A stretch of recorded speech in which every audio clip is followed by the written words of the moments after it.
You know the truth is gonna hurt. There comes a time when you've got to speak your mind, or eat your words, or eat your words. Speak your mind, or eat your words. Speak your mind, or eat your words. Speak your mind. That eye is incredible. What's going on, everybody? Halftime with Bayern Ryan again. I'm Bayern Ryan. That's Devin on this side. We have Daniel Geey. He hasn't shown up yet, but he will eventually. Real quick, man, that theme song that you play, that thing's slamming. I know. How does it feel knowing that every show your song is going to be on there, and not the fucking sellout version of that some random artist decided to do? Even though I do like the remix kind of chorus thing where it was like da da da da da da da, and then you start singing. I like that part, Yeah. but I can't use that one because, well, the copyrights are all pissy with that crap.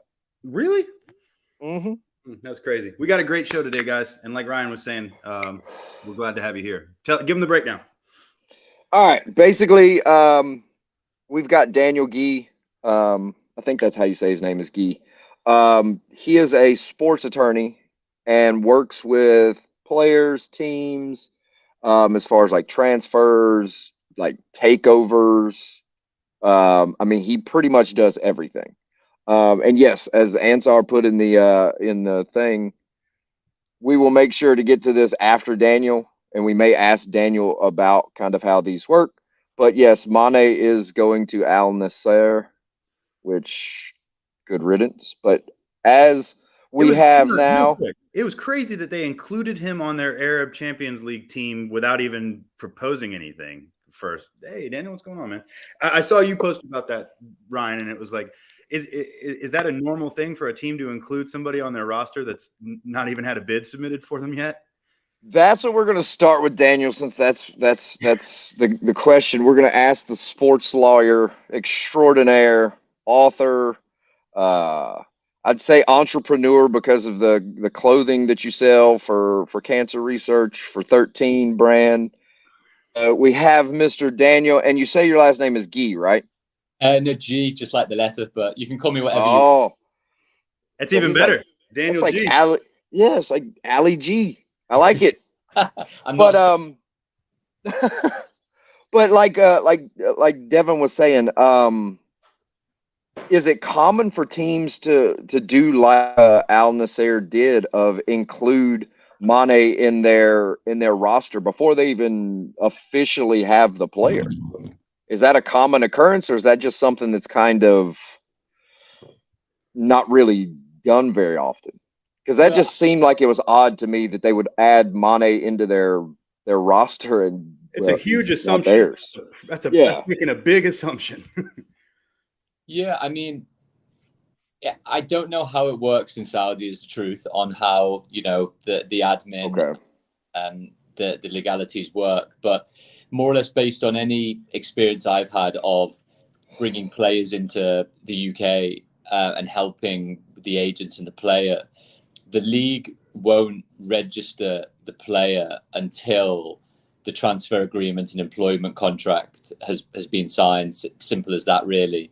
And then they then have to be registered in a lot of my clients' cases with the Premier League or the necessary UCL squads as well at the right time. That can only usually be done once all of those formalities. So it'd be interesting to see if that's the case, or if it's some type of preemptive move to make sure that they don't miss any deadlines, for example. Now, we've seen a couple of instances in the past, like recently with Barcelona not being able to register players with wages and issues and things like that. Is that a common occurrence to where a player will secure a transfer and then it falls through? Is that something that happens often? I know it happens on my FIFA with loans all the time. Well, I would probably refer to the Spanish lawyers that I work a lot with, but my understanding is there that you can always execute a transfer and an employment contract, so they can be done. The issue that sometimes will happen is you then have to, the buying club then effectively takes the risk that they have to effectively then register the player accordingly. So what it looks like Barcelona have done for a couple of seasons in a row is buy players, execute the transfer agreement and employment contract, but there be some type of conditionality, which is if we are not able to register you by this date, then you go on a free transfer or whatever. Or as what I think also happened as well, they had to try and get players off their books in enough time before the deadline to submit in order to be able to then comply with La Liga rules. Okay. Okay. It's always interesting with them because they make these huge signings, but all you hear is, Frankie de Jong's having to get or Jordi Alba's having to pass up on payments, or Gerard Piqué is forgiving his salary, but they're going out and they're making huge moves. So it's always something that I've wondered how clubs are able to balance the sheets. Well, I support a club who maintains a consistent balance sheet. Sometimes, because you consistently buy garbage for overpriced. Now, granted, Daniel, you can't comment on this part, and I'm glad you can't, because that means you can't defend Arsenal for this one. You overpaid for Declan Rice. I don't give a crap. English tax, man. English tax. Bayern should have had him. But okay, so this was my question. And I'm so glad that you're here. As an Arsenal fan, summer transfer window is probably it's the third part of the season for us. Obviously, we talk more about rumors and players because we're literally linked with everyone. My question is, what causes these deals to seemingly drag on so long? And is there really that much nickel and dime negotiation in these contracts? Are there seriously clauses on page 17, section C that could negate the whole thing? Or is it just get in the room, negotiate the deal, and move on? Look, the great thing is, in my experience of working, so just by a brief background, I usually tend to work with players and agents, sort of negotiating against the clubs in a way, the buying club, and then also trying to help with stuff. The issue a lot of the time, and it's not in reference to any particular deal, is there's usually about 3 or 4 negotiations going on at the same time, which I know you guys will be aware of because you obviously know your stuff. But it's amazing how quickly or slowly these things can play out in different ways. So there's obviously the negotiation between the selling club and the buying club, and that can bring a whole world of pain. Simply because usually if I'm trying to help the agent out, a lot of the time you're always trying to manage the thing that is outside of your control. As an agent acting for the player, the thing that you have control over is when you get permission to speak to the buying club, how much are you going to ask for? What is your compromise position? How long it's going to be for? The tactical, sporting and commercial and financial side of it. That's all within your control, because you can either have that negotiation, and or have various rounds of those negotiations and say yes or no. Is that why we'll often see players agree to terms, but the teams haven't agreed to a transfer price first? Like, you'll always hear the player has agreed to terms with Arsenal or Chelsea, but the teams are miles apart. I read that every day.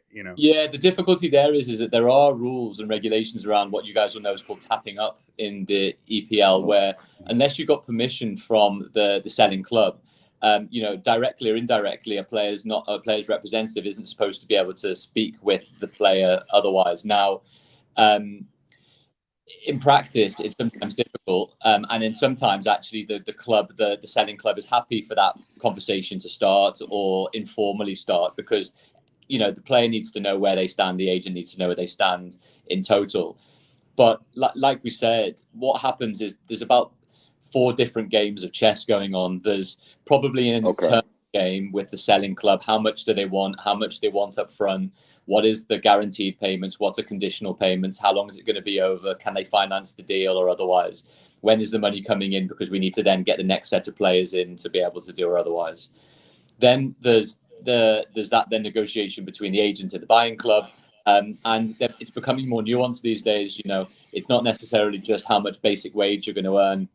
It's EPL winning, UCL qualification, image and likeness, all that stuff. Correct, agent payment, and all of the image rights stuff that we've talked about. I know you guys talk about from the commercial side as well, which is becoming a big deal too. So the bit is when you're dealing with bigger transfers and you're dealing with bigger amounts, it takes longer to be able to, for boards and for owners and for executives to sign off on things, and or then if there's compromises to be made, then that process needs to be rerun 5 or 6 or 7 times.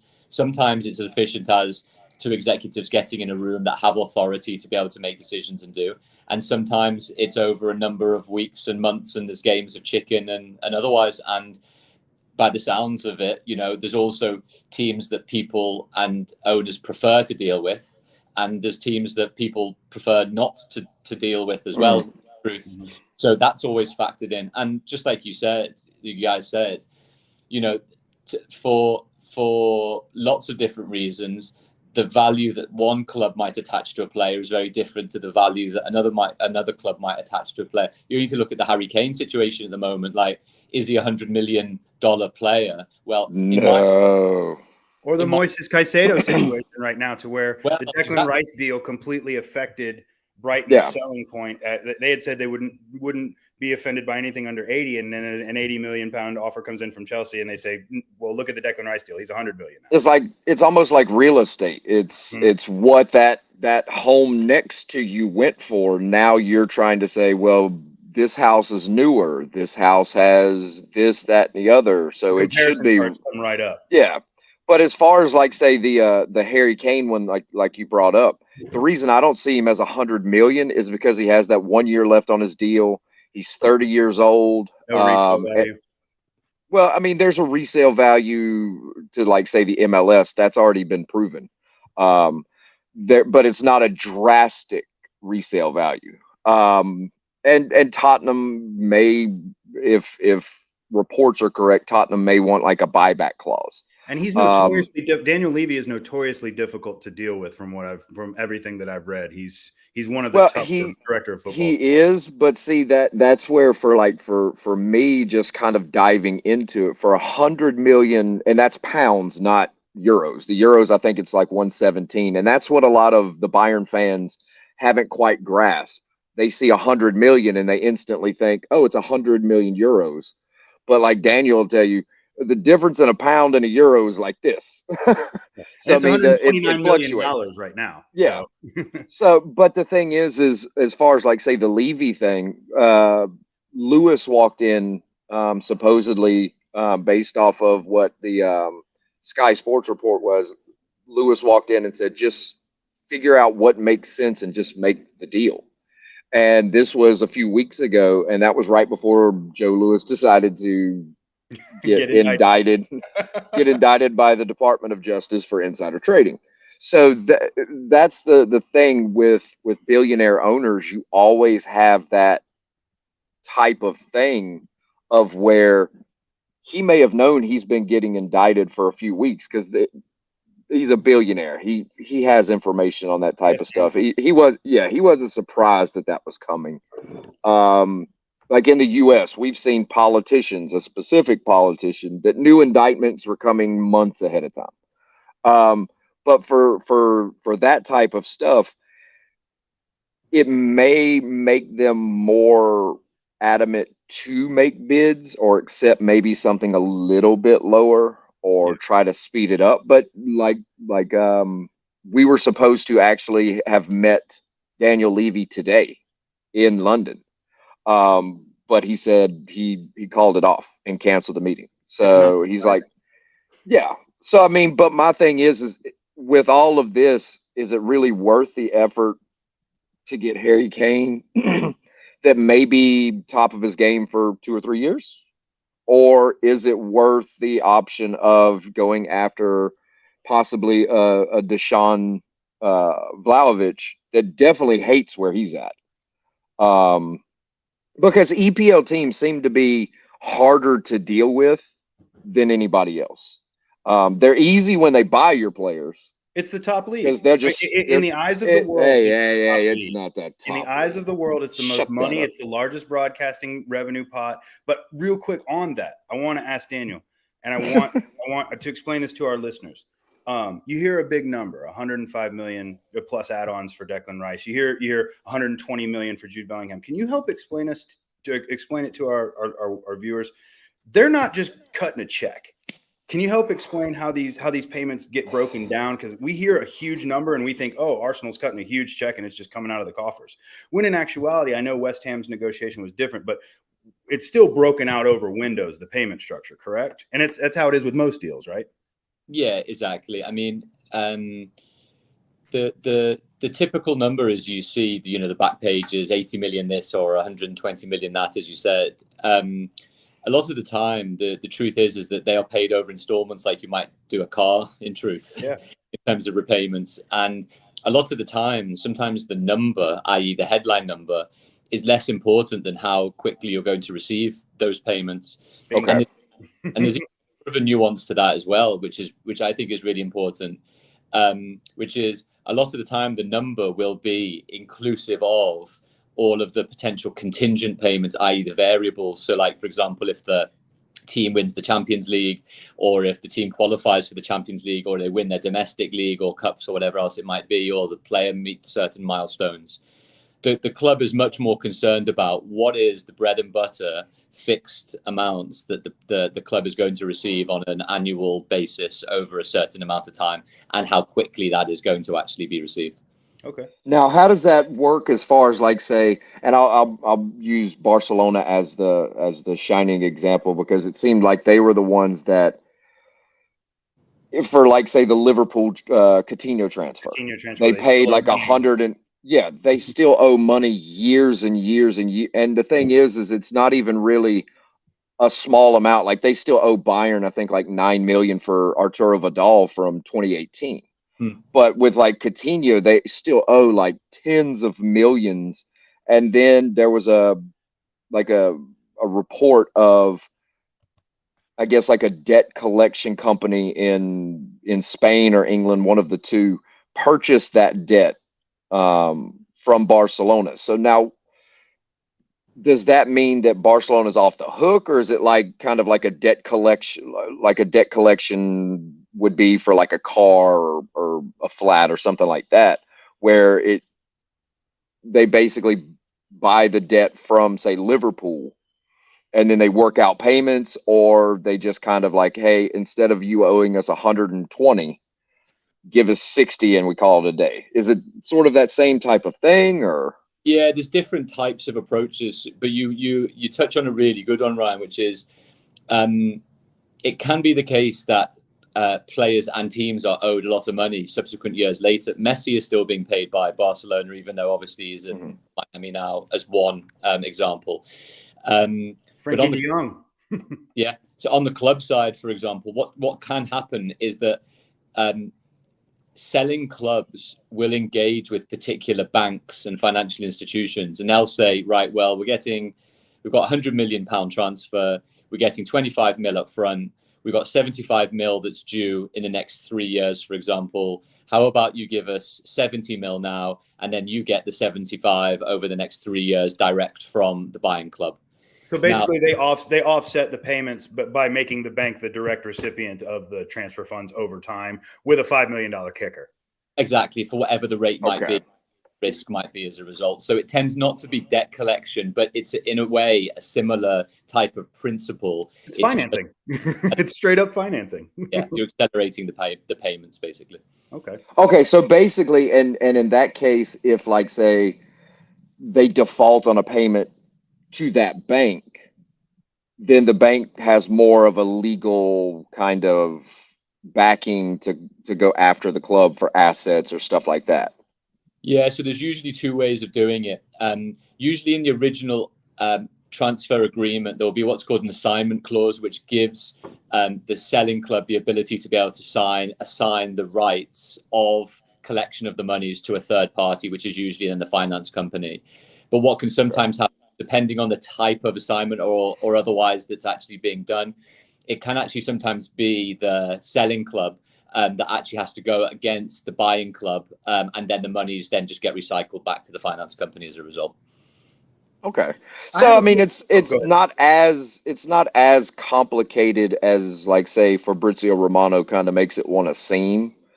It is kind of complex as far as that, but the thing is like for me doing deals and stuff like that with like MMA fighters and stuff, We worked with like a sports attorney and all that kind of stuff. And just looking at like, say, those deals, and then when you hear fans talk about them, they're like, oh yeah, it's this and it's that, and he gets this and and it's like, but it's really not as complex as that. The contract is really pretty precise on what's going on, what's doing this, what's doing that. So the process just seems like it's drug out over time.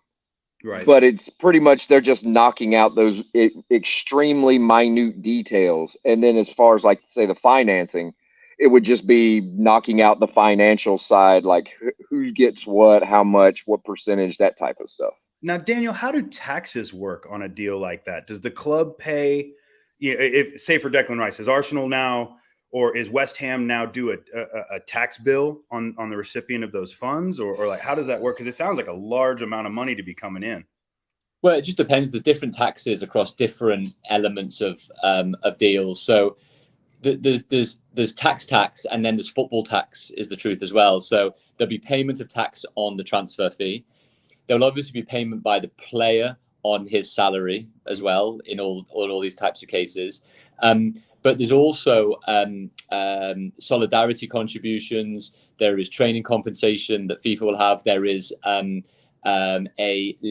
Premier League levy tax as well, which goes towards foundation costs for the Premier League and other types of pension contributions too. Is that like grassroots movement type stuff? Correct, exactly. So there's always a lot of nuance in a lot of it. So when you're dealing with all of that, a lot of the time everyone's like, well, it's 100 mil this, or the player's getting X amount that. In the UK, you basically for player stuff, you halve everything and then you cut more it or in less. half. Yeah. Now my thing is it's I guess I've always called it the hidden fees of like a transfer. When you look at like, say, an Erling Haaland deal, where he's getting all this compensation, but then you have the compensation of like, say, a signing bonus.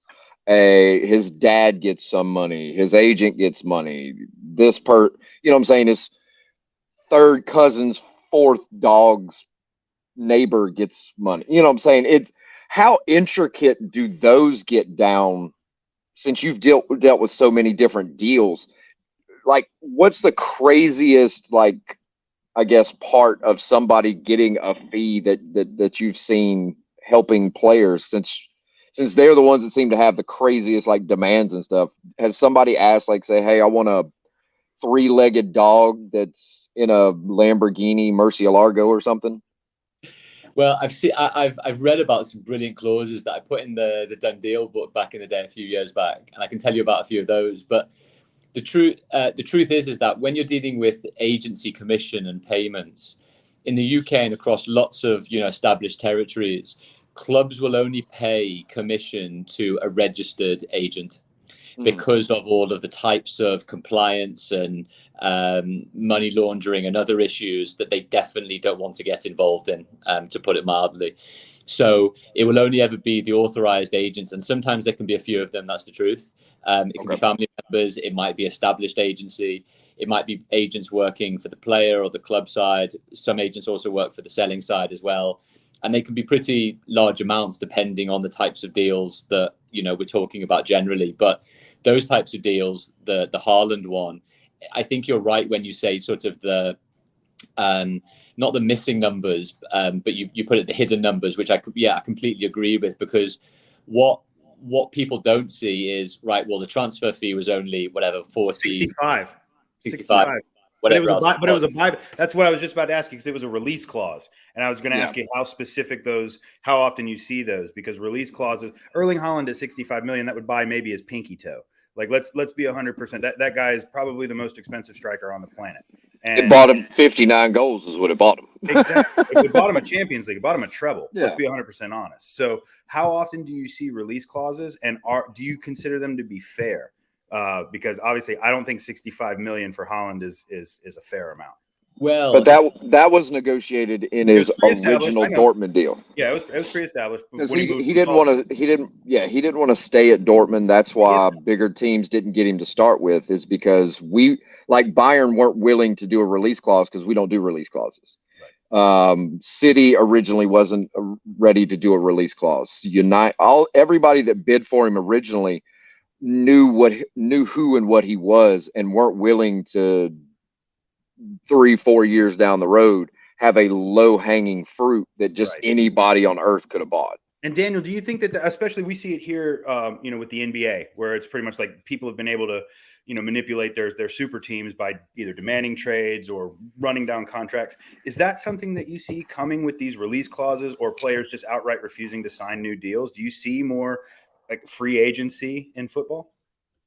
It's a great question, because they're really, really interlinked, and I think they're becoming more interlinked as like ideas. On the narrow point about release clauses, Ryan, I think you're totally right, which is release clauses are usually there for the benefit of the player when they have leverage in a negotiation. Simple as that. That they are becoming more common, but they're certainly not widespread, for the usual reason that if a club has negotiation power, the release clause will just be too high and effectively become worthless.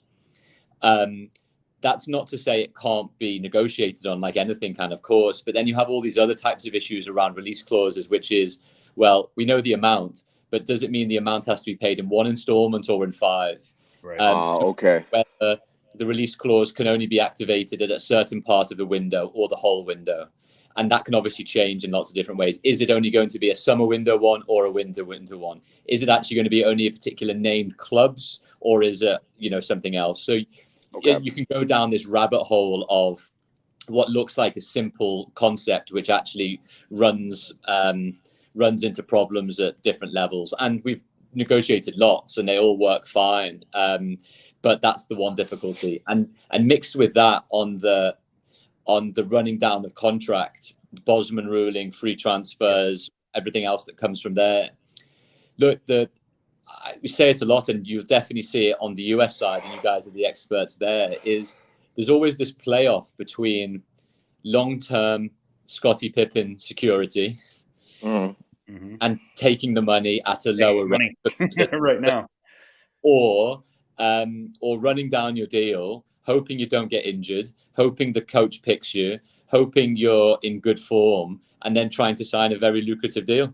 And the truth is that because, in my experience, players, if they're lucky, will have 2 very, very good contracts in them. They're lucky. Ideally, and we're talking about the outliers of the outliers here, then, a lot of the time, players will tend to go for long-term stability at a discount. And that's I understand that, because you're one ACL away from being done, and with my club recently, you've seen us, we've been on a signing spree, Saliba, Odegaard, working on deals. What do you think has changed in the sport that, like you just touched on it, long-term security at a discount? What has changed the player's mentality? Because it seems like prices and values are just going up. We're never going to go down. But what has some players taking the security? Is it just love of the club that they're at, or is it just, like you said, I need the money now? Well, there's an interesting another element to it, and it's basically the Mason Mount situation to a degree, which was, Mount was obviously negotiating. It's all in the public domain. Was negotiating or trying to renegotiate his deal with Chelsea for a significant amount of time. But during that whole time, he was still on what many would consider in the market being at a huge undervalue. From what his salary is. So the other issue is that if 2-3 years out that you really don't want to sign a new deal, you're going to be paid as an undervalue for that amount of time, which then has to play into what you think you're going to earn from any new deal when you go on a free in a particular period of time. And there's no guarantee that you're going to potentially even get that. So usually the agent's job at the right time is to be like, are we 2 years out? Are we 18 months out? Does the club really want to renew us? And if not, then we know in the January before the end of their contract, you can sign a pre-contract and hopefully make good money. And I'm not sure if anything has really changed, but all I would say is, and you only need to look at certain players, is especially when you get to your late 20s and you're possibly playing 50, 55, 60 games of football a season, and not really having breaks to recuperate in the summer, as has been the case on the men's and women's side actually for the last few years. As a player, you'd be really concerned that something's going to go terribly wrong because your body can't keep up with, FIFPro's been putting loads of studies out around this, that you can't keep up playing at this elite level with 3 weeks break at best on a season by season basis. Or hell, if you look at massive breakdown. If you look at like a player like, and you're talking about late 20s, just look at Pedri. Pedri's the shining example of a young 20-year-old that played an entire Barcelona season, played an entire Euro, then Spain called him up to play an entire Olympic game or Olympic tournament. And then they went all the way to the final of that. And by the time he was done with that, they gave him a week off and he was back in training with the first team at Barcelona. So, I mean, he played 90 some odd games that year. Yeah. And then you wonder why Barcelona throws, like you were saying, the release clauses that are just asinine and just don't make any sense, of $1 billion or 900 and something thousand or 900 and something million. And then you're looking at it as, is he really worth that? Because you look at an Ansu Fati that had that major knee injury, and then you look at the surgery that he had to remove the ligaments and stuff because he could play now. But what I was trying to explain to like Bayern fans and stuff like that, when Fati was, I guess, tied to us in a couple rumors, you can't rely on a kid that's in his 20s that has no real ligaments in his knee. You look to Samuel Umtiti, who had the exact same surgery done at roughly the same age as a defender and can barely walk. So if you look at Fati, who has to cut, move, and all that kind of stuff, that for me definitely affects his value and what he can bring to a negotiation, because you're like, okay, how long is that knee really going to be good for? At 20 years old, you took all the ligaments out. So now, Daniel, do the clubs have protection against injury? Like, do they have? So if a player's out, does it go to an insurance company at that point, or? Yeah, it depends what for is the truth, but it's a great one. So, for example, players and clubs will have insurance for different purposes, and the national teams will have insurance for different purposes. So, if we take one at a time, teams will have insurance in case a player has a career-ending injury. Thank goodness it's rarer these days. But if you remember, I'm trying to remember, Casaraghi, when the Italian forward, when he was at Chelsea, he had to retire with a bad ACL injury, I think. And the insurance company paid out Chelsea the remaining portion of his transfer value that they obviously weren't able to use accordingly. What will also happen is the national teams and FIFA will sometimes have insurance policies against players getting injured whilst on international duty too. Yeah. Gabriel Jesus getting hurt with Brazil. Does Arsenal see any kind of kickback from the Brazilian Federation? Yeah. So there will be an you actually did cover Jesus's wages for the period that he is out injured for. Because that's what when we lost Lucas Hernandez in the World Cup, FIFA compensated us. I think it was somewhere in the realm of like 800,000 or right at $1 million, and that was to cover basically the time that we couldn't use him and he was doing nothing. Okay. Now my question is, as far as like the myth, quote unquote, of a free transfer, a lot of fans seem to think a free transfer means, oh, we get him for free, there's nothing, no contingencies with that.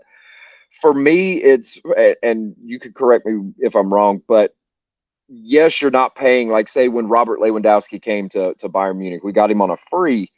We didn't pay Dortmund anything, but we did pay I think it was in the realm of 30 to 35 million as a signing on bonus, or as Americans would know it, a signing bonus, that was paid straight to him, which essentially would have been close to his transfer value anyway.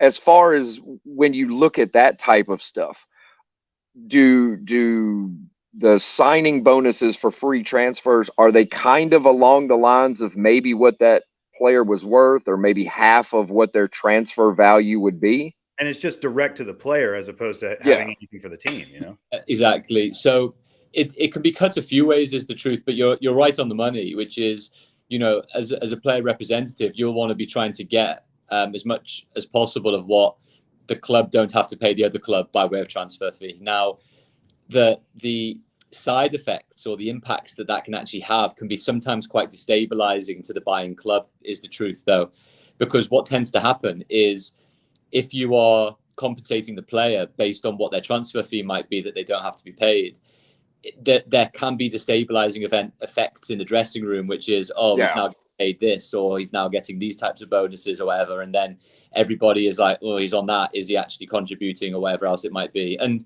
the other thing, Ryan, as well, is usually, and let's just say it's a 30 mil signing on fee, it won't be paid usually over one installment. Again, it will tend to be paid over the lifetime of the player's contract, which will then incentivize him to stay, is ultimately the point, by signing on, or loyalty bonuses or other types of bonuses that will happen. So it's rare that any types of big bonuses will be paid up front in one installment, because the club will want to try and incentivize that loyalty over at least the length of that contract.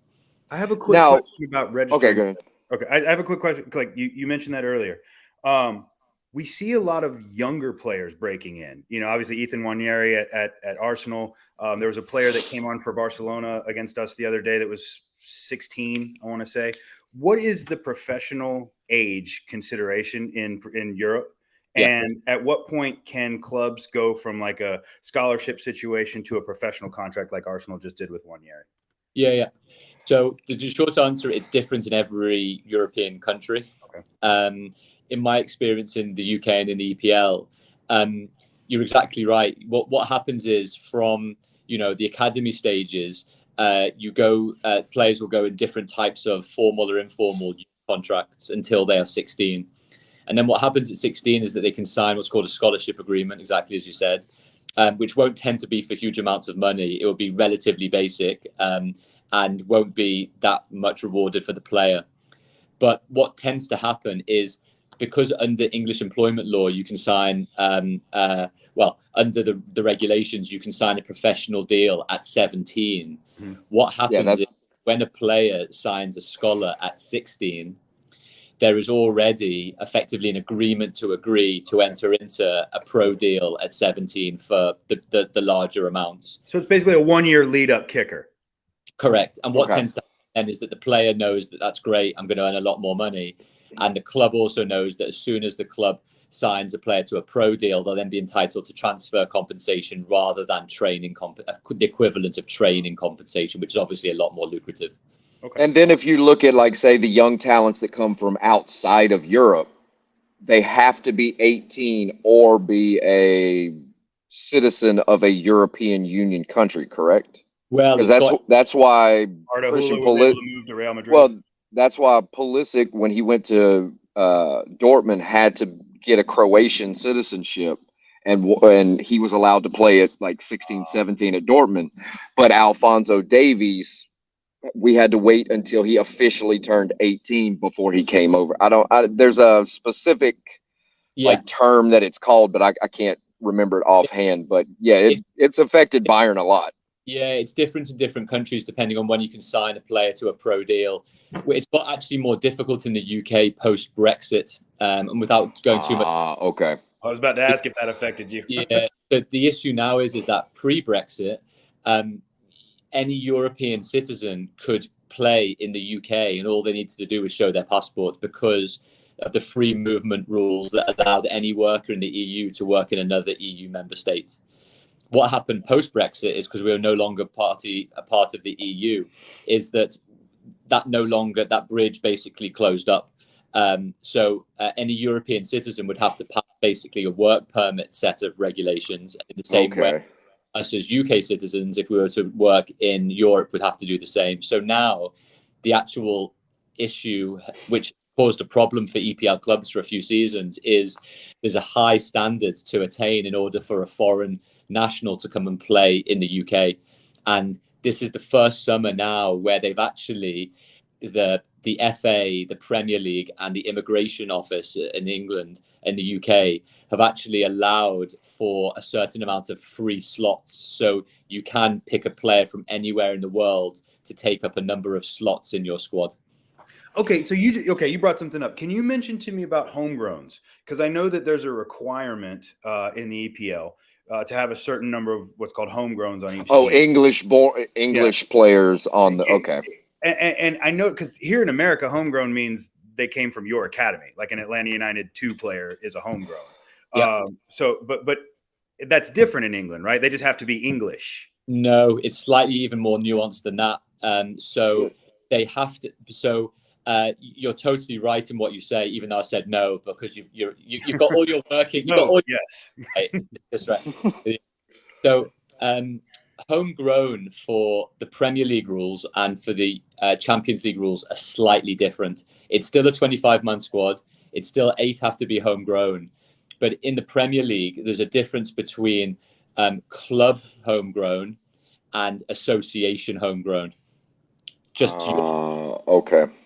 It gets a little bit more nuanced than that because you actually don't need to be English in order to be homegrown. You just have to have trained in the academy between the ages for 3 years, between the ages of 15 and 21 in order to be able to qualify. So if the example is Cesc Fabregas or Hector Bellerin back in the day at Arsenal, obviously, but because they came over at a young age, they actually were qualified UK homegrown. So they had this really odd situation where Fabregas and Bellerin were English for the benefits of the Champions League and Premier League homegrown quotas, but were Spanish nationals and played for Spain. Sweet baby Jesus! It's such a legal loophole exemption. It seems like somebody was happy to find because it obviously makes things easier when you can compartmentalize and move. It's just shuffling the deck, man. Now, my question for Daniel, because I know we've only got a few minutes left with you. The new, I guess, FIFA regulations as far as like agents and stuff like that. Now, they recently came out with the new requirements. I believe it was in January. They've been, re-uploaded, added things, taken things away. Oh, there we go. But we've what I'm saying? They've uploaded stuff. You can take the tests now and that kind of stuff. But now, did that go away? Because I remember that there was a time where you had to be FIFA certified, and then it went away, and then that's when people's moms and dads and cousins and everybody else started running in. The deals were basically getting drug into hell because they didn't know what the hell they were doing, most of them.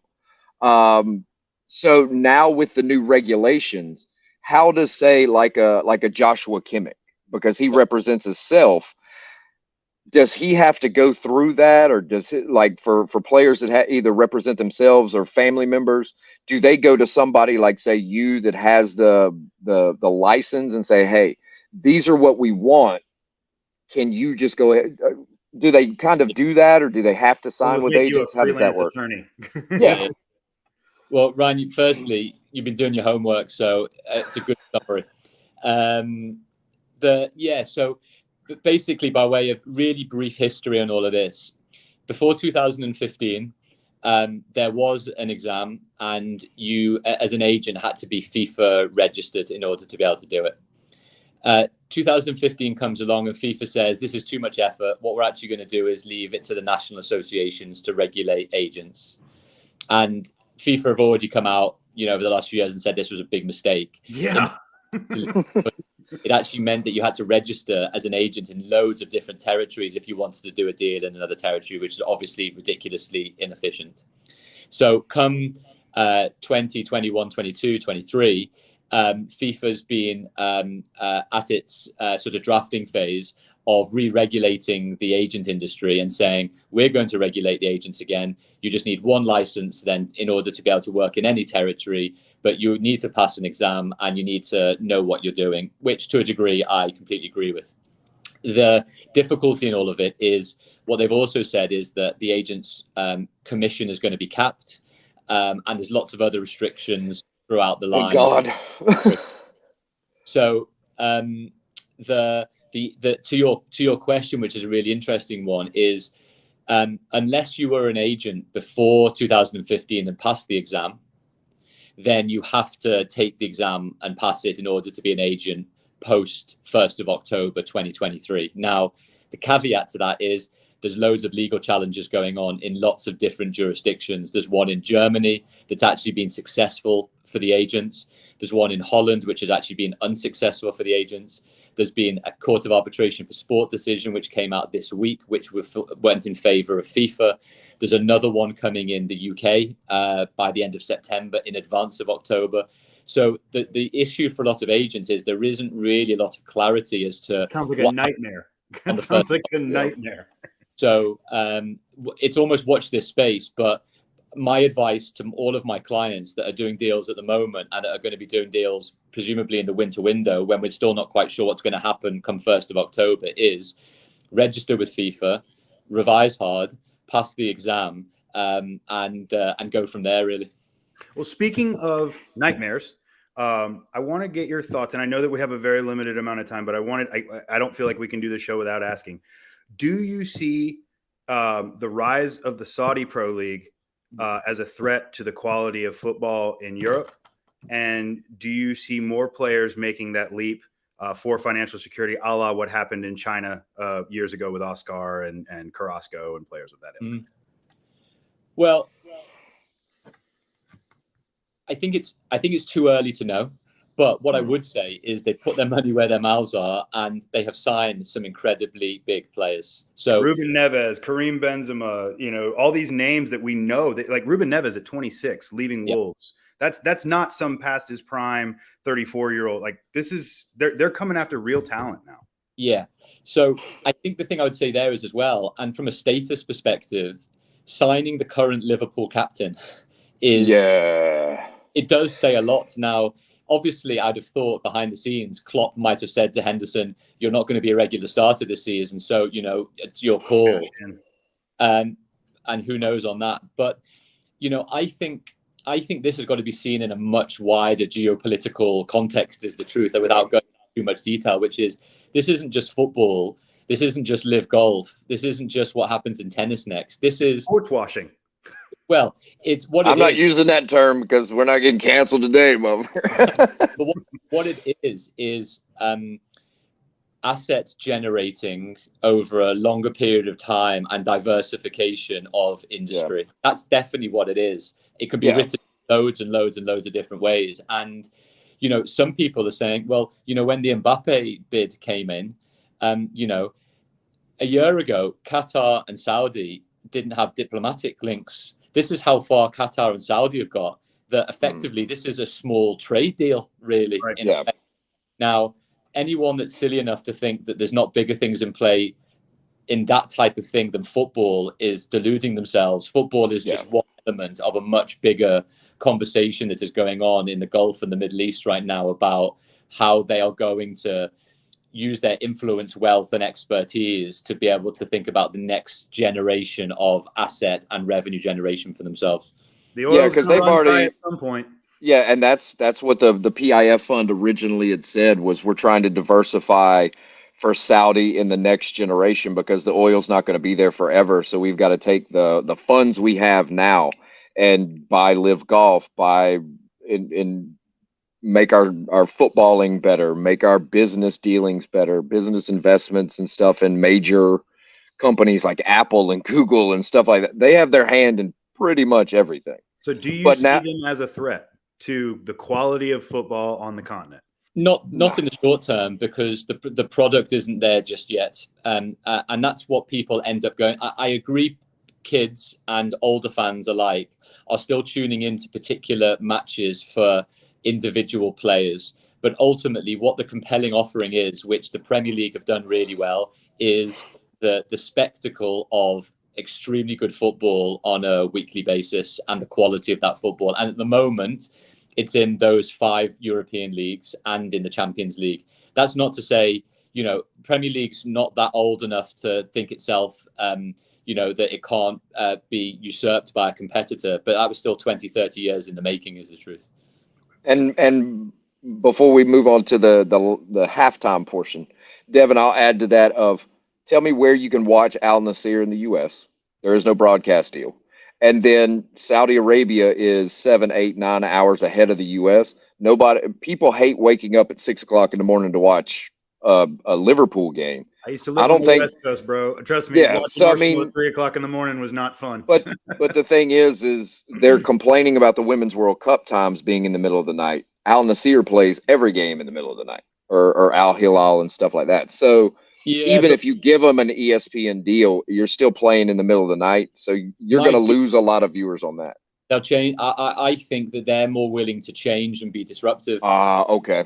Going for stadium attendances and they're going for broadcast deals, they make it according to the best time zones and markets that they want to penetrate. But I could be wrong. Okay. Well, and you've seen that too in England where they've adjusted kickoff times, for international viewing audiences. I know that the Community Shield got moved up, for the American viewing audience. So I do see them as a threat, and I do see them as as a player, if you we've talked about through this whole thing, if you're one ACL injury from working at Wegmans, like why not go cash in for? That's why I was so baffled by why Mbappe.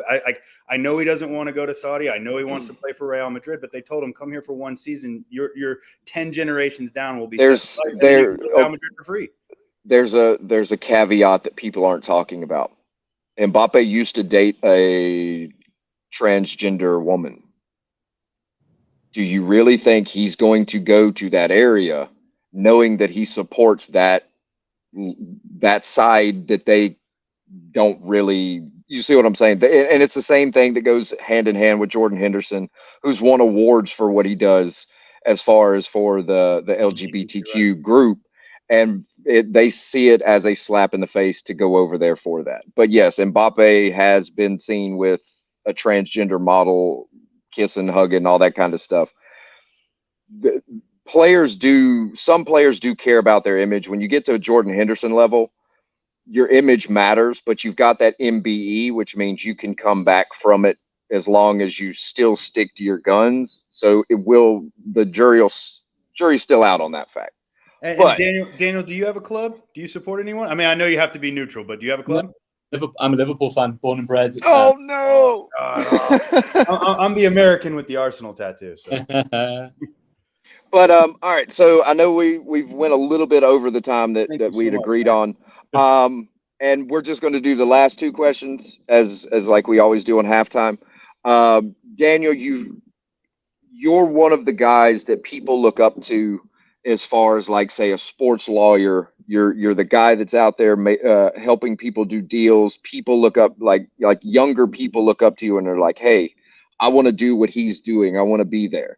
How does that make you feel knowing that people look up to you as far as like when you speak, when you write books and do those deals, to know that maybe you're going to be the guy that sparks the mind of another generation? Well, it's very nice of you to say. I can't think of it like that in truth, because, in reality, there was always lawyers and people that I looked up to try and, help me do the things that have got me to sort of the limited level that I've got to now. But the thing is that all I can say is that, 20 years ago, as a lawyer, I was doing vegetables regulation and car part manufacturing work. So, if I can do it, anybody can do it, is the truth. Do you have, is there, and on the same vein, David Dean was the master negotiator. Is there somebody that you would say or point to it and go, that's the guy? That's the Gordon Gekko. That's the Wolf of Wall Street, Jordan Belfort negotiator. Like who's that guy in your realm? Look, the issue is that I really enjoy doing all the negotiations with all of the big and small clubs is the truth. Like I'm working with the chief execs and the lawyers and the chairman of particular, clubs and companies and organizations. And I actually feel like I learn loads of different things from different people. Sometimes it's passive aggression. Sometimes it's, solutions orientated. Sometimes it's when to keep stum. and sometimes it's when to, go all out. So I really love the fact that day to day, and working with a lot of the agents that I work with, everybody usually has a really good strategy. And sometimes the agents will be like, this is how I'm going to approach this meeting. And this is how it's probably going to go. And this is what's going to happen as a result. And everybody is usually very deliberate and very forensic in their approach to stuff, even if that deliberate forensic approach is, have a blazing row. Yeah. Now, Daniel, the last question before we let you go. It's the meaning of the show is halftime. So it's a halftime speech to get somebody through the dark times or something like that. But for you, it would be give a halftime speech for the next group of lawyers, the next people that want to do what you do and be where you are. Or just the to social be media like content creators that just want to get into being an agent or a sports lawyer, or for me getting back into being a sports attorney. I mean, that's a 600-page book. I don't know if I want to get into all that mess. I might find out from Daniel afterwards. Hey, man, how can I help you do what you do without having to take that damn test?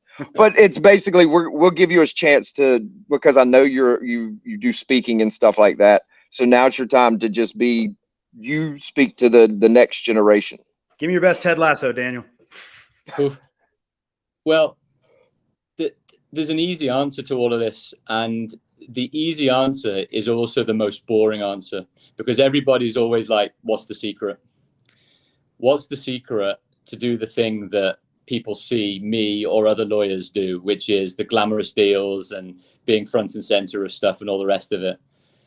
And the short answer is that nobody cared when I was writing my blog 15 years ago at 3 a.m. trying to get the deadline done and then have to go to work the next day at 7 a.m. and then do a full 12, 14 hours and then go again.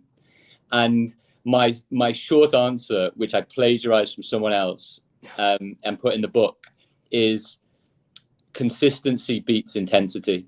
And I am totally for the phrase on a constant basis, which is, that consistency of approach and mindset over a week, a year, a month, a decade, absolutely blooms and compounds in ways that you can't imagine and that are completely invisible for the people that do the work. So that 20 years down the line, when the next person that looks up to you comes up and says, what's the secret? You can explain to them, actually, it's the hard graft that no one puts in, the invisible hours that actually then blooms and positively compounds in ways that you wouldn't think would be possible at that moment in time. So Daniel G says, work the work, walk the steps, water your garden, and life's a garden, dig it, right? Like it. Yeah, I mean, it's putting in the time that nobody sees. Yeah. That's definitely. I know Devin's been down that road with some of the stuff he's content created. With him being a musician, he definitely knows the starving artist syndrome. And it's good to know that even though everything that you've done and the big deals and big players and big clubs that you've worked with, it's still that thing of what you don't see is the part that got you to where you're being seen. And also the beautiful consistency, man. Like you said, the word, be consistent. Most people these days, they look for that quick cash in or they look for the easiest route. And most of the times the easiest route is not the best route. It's just the quickest. And then you might get to a negotiation and not have the background or not have the skill or the nuance to understand what's going down. So I love that you said consistency, because a lot of people aren't. Now, we definitely going to have to start talking offline, because I know you got some contacts to players and agents, and I'd love to have some players and agents on this little teeny tiny channel, especially agents, because they have all the coolest stories. Yeah. Let's do it. Let's do it. I'm just going to send you a LinkedIn request, buddy. I appreciate your time, and thank you so much. No, pleasure. Oh, good luck. Definitely. Thanks for having me on. Yes, sir. That was incredible. But yeah, I mean, guys, that's one of the guys that does what we see on a daily basis, That is like straight daily from the basis. horse's mouth, straight Yeah. from the guy who's doing the deals. And I know a lot of you out there are probably asking, why didn't we ask about specific players or specific deals? You have to understand he's not going to get into that. He's not going to tell you. He's not going to tell you names. He's not going to tell you. And we have to respect that as content creators and as journalists. Like, we have to ask the questions that we know we can get answered.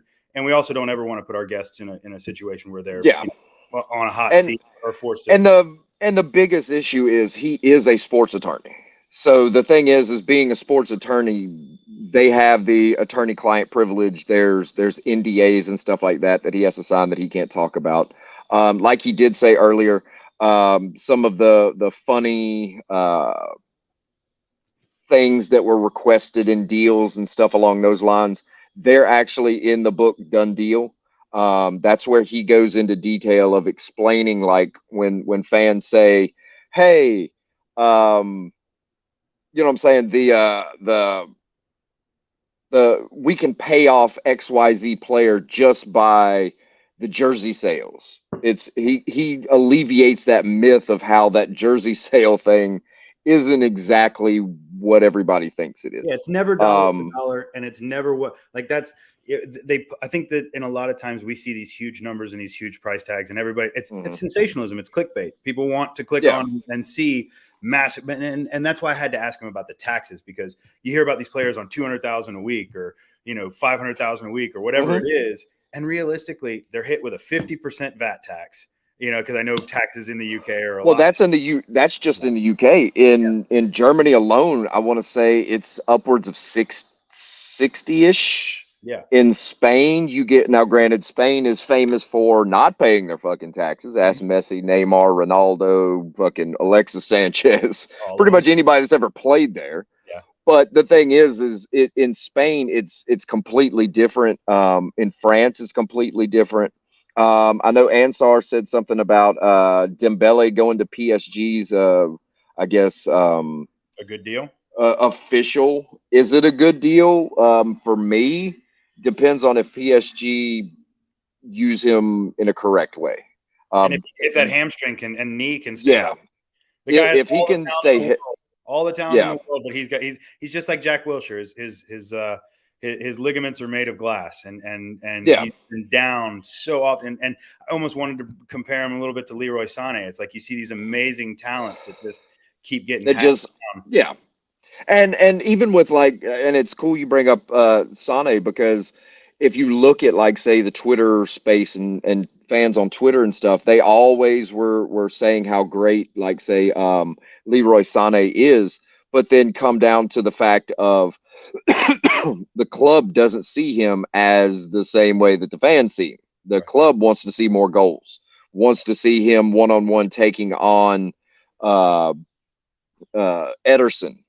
If you can't beat a player one-on-one, are we really getting to that point? You can't just be a speed merchant when everybody's fast. You know?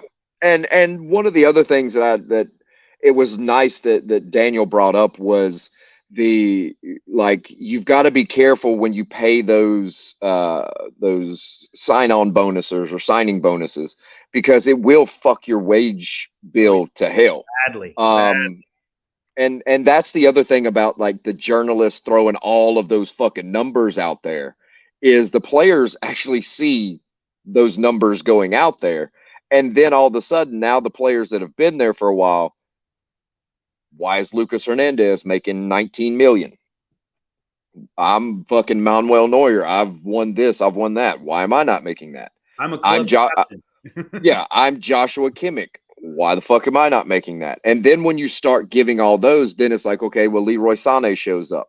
He wants 20 million. Then you've got Kingsley Coman saying, okay, well, I want my 20 million.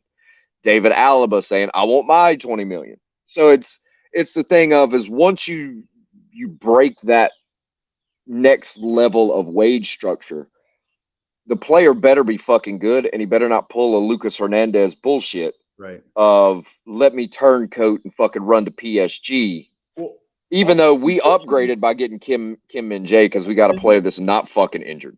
But we're trying to avoid what's going on in the NBA right now, because Austin Rivers said on his podcast after Jaylen Brown signed this 5-year, $304 million deal that it's in the NBA now, you're either making $50 million a season or you're making $2 million.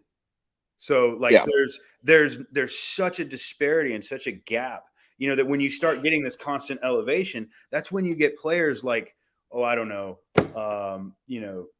like Alex Rodriguez in baseball. Or no, I'm talking about like when Arsenal signs a British core and you've got Callum Chambers on $120,000 a week, for no reason.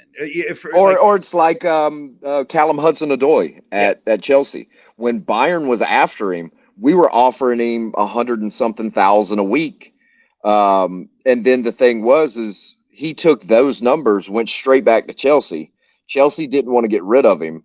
So they gave him like 150 or 175,000 a week. And it's like, okay, one, the kid's not worth 100 fucking period, like 100,000 a week period. He hasn't shown that.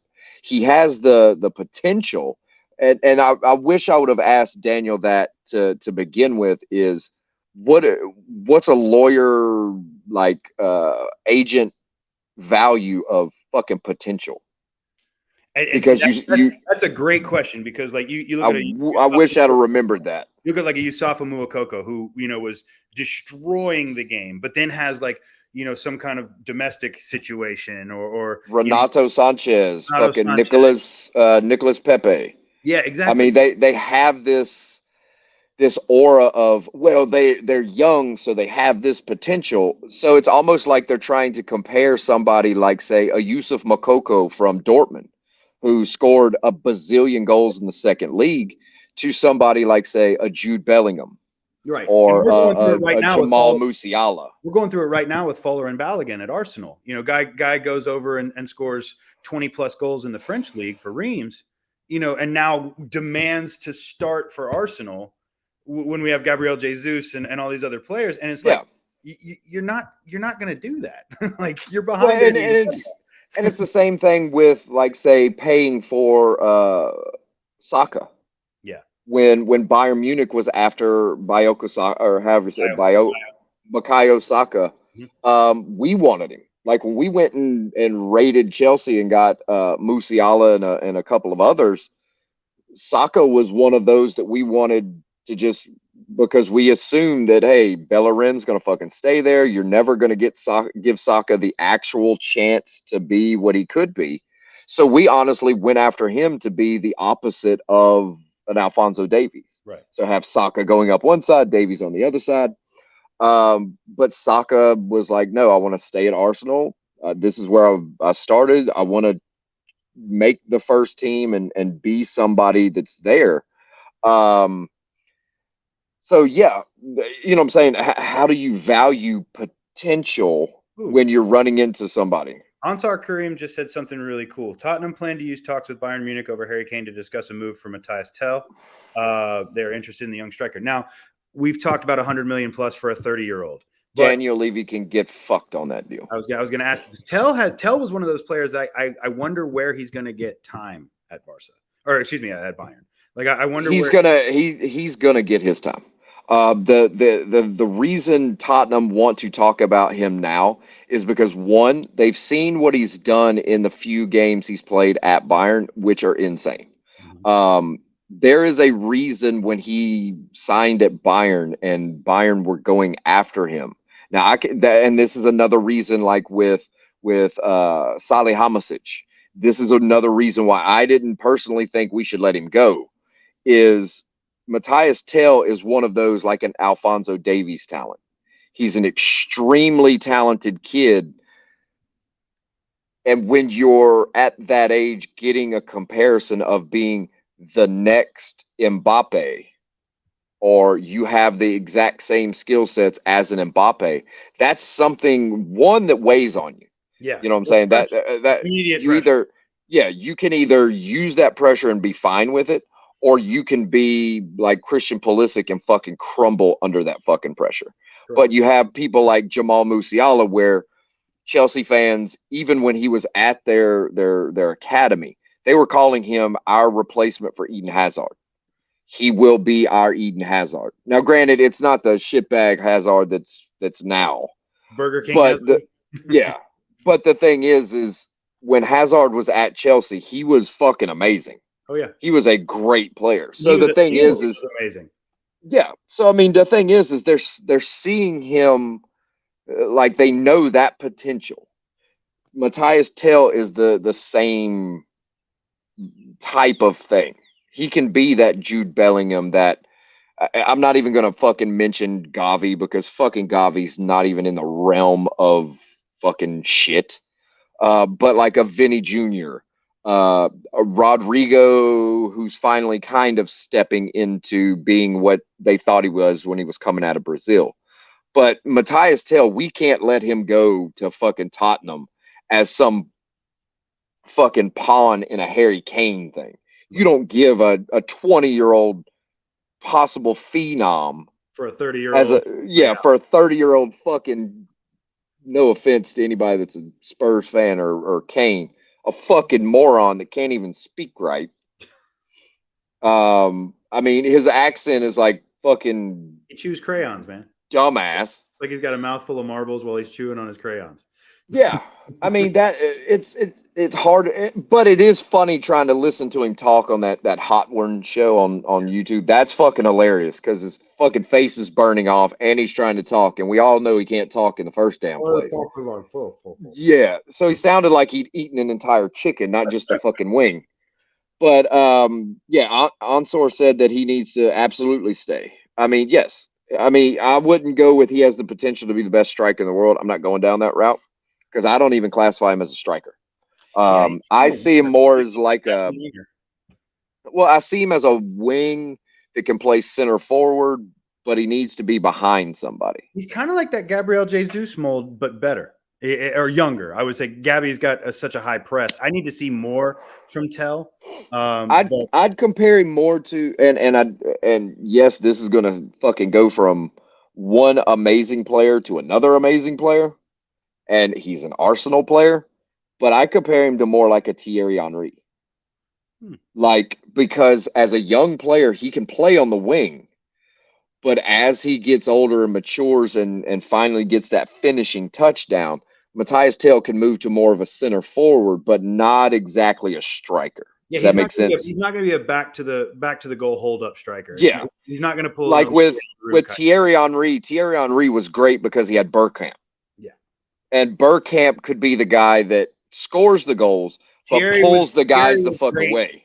And he had Bergkamp, who was great. Yeah, and that's the thing with Matthias Tell. If you could if you could get Matthias Tell to get into that Thierry Henry type way of playing, or even a, dare I say, a Ronaldinho type way of playing. But Jamal Musiala is going to be more along that Ronaldinho level. But with a Tell, that's a pretty high level.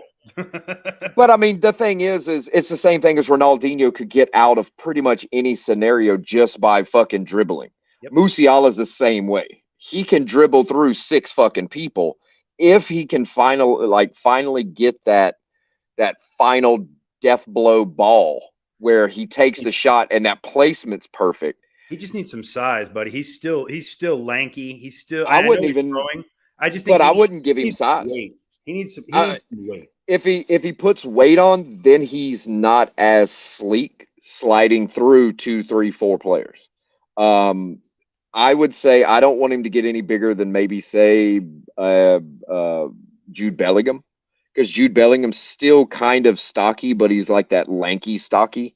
He's solid. He's a solid. I'm not. Saying, I don't want him to turn into fucking Leon Goretzka that looks like the goddamn Red Hulk. No. But I mean, if he stays even like say a Thomas Muller body type, just sturdier, or a Kai Havertz, where he is now, you're going to see injuries just mount up from knocks, because I think he's light. And he's also light, but he's also a target in your offense.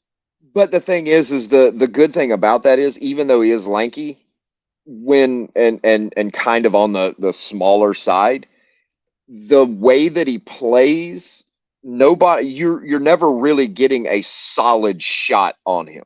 100%. But if I'm a player with one yellow, available to me, Musiala is the one that I'm targeting. Because he's the one player in your offense. He's the one player in your offense that I feel that I can rattle with physicality. But see, the issue with him is he's getting to that maturity point where you're going to go, like, say you may want to try to do a technical foul on him. He's that, I don't want to say slimy because that's just a wrong terminology, but he's that sleek, stealthy. Where you're going to go at him, but by the time you get there, he's already 2 moves ahead and knows where he's going, because I think he's kind of like Saka in that way of he sees 2 moves ahead and he's got 2 moves to go whichever way you're going to move and whichever way you're kind of hinting. And he reads the game a whole lot better than, like, say, and I'll say it. He reads the game a whole lot better than the Joshua Kimmich. Kimmich's the guy that will fucking go straight goddamn at you. And if you foul him, he's probably going to punch you in the fucking face. Yep. So who's the biggest loss from a Chelsea loan sell perspective? Kevin De Bruyne, Mo Salah, or Jamal Musiala? Like Chelsea right this very second? Well, considering that they were all, Chelsea region. Well, but you're talking about like the biggest for this of all time. Like I would say that those are the 3 biggest Chelsea fuck ups of all time. And which one do you think was the biggest of? Put those in order: De Bruyne, Salah, and De Bruyne treble winner, Salah, UCL and league winner, and Musiala's won everything with Bayern. So, like, those are. I mean, as of right now, it would be De Bruyne, Musiala, Salah. Just because Salah may bring you goals, but it's that X factor that Kevin De Bruyne can bring goals and a shit ton of assists and make everyone around him better. Musiala isn't to that Kevin De Bruyne level yet, but he could be. He could be. But the issue with like, say, Musiala is he could be better than De Bruyne. Right. Instead of just like 5, 6, 7, 8, 9 goals and 20 assists, Musiala can be that guy that brings 15, 20 goals plus 15, 20 assists. Yeah, he's a monster. He is an absolute monster. Well, hey, brother, have a great weekend, man. I got to jump. Oh, yeah. I've got the UPS lady showing up, so I've got to hop off here. But everybody, thanks for tuning in. Daniel G is the man. Yes. And hopefully he messages us and be like, hey, y'all know an awful lot to just be fans. That's kind of weird. Yes. I'm sending him a LinkedIn request right now. Yeah. Would you like to come be an intern? Fuck, I'll do that for free. I would do that. But yeah, I'll be a runner, whatever that's called in the footballing space. I'll be a runner. I'll go butter up fucking Erling Haaland to sign for somebody. I don't give a shit. He's the guy. Granted, hey, that'll work. But exactly. Guys, thanks for tuning in. I know this is going to be a shorter episode, but it's fucking Friday. We've already got the guest. I do have for next week, Wednesday at 5 Eastern Standard Time, which is kind of like 11 p.m. Central European Standard Time. So it's later for the German European audience. I have scheduled Sean Shackelford, who is Michael Zeman, the Bayern Bushman that passed away, the guy that wears all the scarves and he passed away in Qatar, but Sean is his brother. So this will be the first time that I've been able to actually speak to his brother that he really didn't know for a long time. So it'll be good to have him on for a little while and talk about, like, say, Michael and the things that he's done and stuff like that. Devin, you're damn welcome to come through. And then I'm working on Anton Del Rio, I believe is how he says his last name. He is a Philippine national player, or former Philippine national player, national captain, I believe. He's the founder and captain of Far East United from TST. That goes along with like the guys from Guam and Singapore and Thailand. So Anton's that guy. And other than that, I think we're gonna talk to. I think Marcus is on the slate for possibly next week, or Mario. Don't give it all. Don't give it all away. Shut the fuck up. Make them tune in. Make them tune in. Well, they're gonna have to tune in to find out who the people are anyway. But Mario actually helped do the and I keep calling it All or Nothing, but it's the Behind the Legend for Bayern Munich. So the documentary for that, and then they have like a documentary for Arsenal. They have the documentary for the German national team in Qatar, which probably only lasts an episode. We weren't fucking there long enough for it to fucking matter. Ooh, but like with all these All or Nothings and Welcome to Wrexham's and the one about Sunderland Till We Die. So I mean, it's good to have, like, for him, he's a one of the documentary guys that he can tell us like how those backdoor workings work for guys like me and you that are content creators and make that type of content, but not to that scale. Yeah. So for him to tell us like the crazy shit that goes on with that, how editing, like they want to keep it in, the broadcast partners don't want to keep it in, that type of stuff. And that's definitely, I'm not giving away all that type of shit, but for him, it's one of those things you don't get to ask like those producers that much. You football fans don't get that chance. We see the last chance of it, but we don't see. That's gonna be like, awesome. The psychotic inner workings of it. So, but Devin, I'm gonna find out your schedule, and then we'll work it with him as far as like a. Because, as a director and producer of a U.S. Open Cup documentary and as a travel series for MLS, like that's something that I have great passion for. I just did a bunch of content creation at the Premier League Summer Series here in Atlanta with Newcastle and Chelsea and Brighton and Brentford. So you let me know when that one is. I'll move heaven and earth to be on that one because that one's either going to be like Monday or Friday. I'm going to try to do like Monday, Wednesday, Friday if we have 3. If we have 1, try to do them on Wednesday, that type of stuff. But I can't do it Tuesday because I've got a doctor's appointment for the fucking dog. Take care of the dog. Yeah. So, guys, stay tuned for the announcements and the times, and we will see you later. Bayern Ryan out. Out.